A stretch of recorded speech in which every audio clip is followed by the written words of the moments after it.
की कोशिश की। चलिए अब हम उनके कुछ जीवन के खास बातों को जानने की कोशिश करते हैं। ध्यान से सुनिएगा क्योंकि अंत में हम आपसे कुछ प्रश्न पूछने वाले हैं।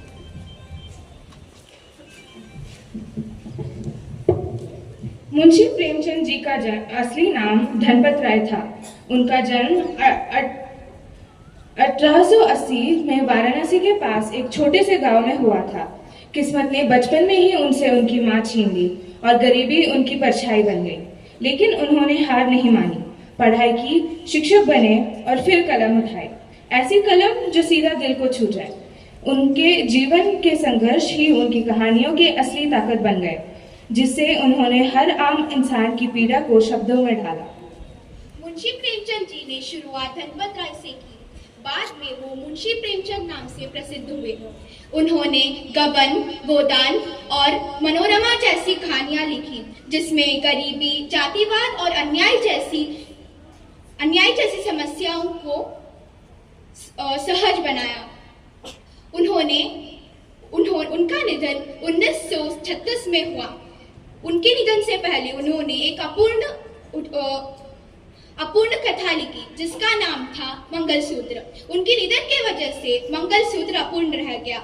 उनके निधन के बाद भी उनकी लेखनी हम सबको प्रेरित करती आ रही है।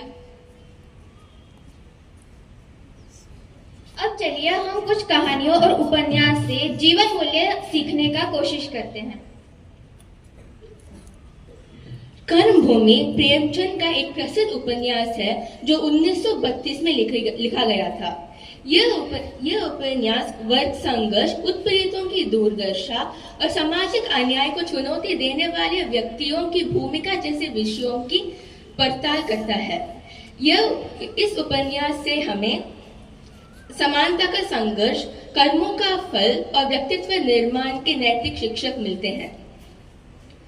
वरदान मुंशी प्रेमचंद जी के ये हिंदी उपन्यास में से एक है। वरदान, जिसका प्रकाशित सन 1912 में हुआ।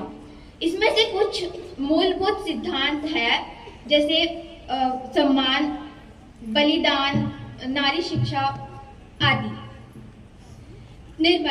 निर्मला मुंशी प्रेमचंद द्वारा लिखी गई एक उपन्यास है। इसको मुंशी प्रेमचंद जी ने 1927 में लिखा था। ये कथा दहेज प्रथा और असमान विवाह जैसी सामाजिक समस्याओं को उजागर करती है। निर्मला एक युवती की कथा है जो सामाजिक रूढ़िवादियों से शिकार बनती है। प्रेम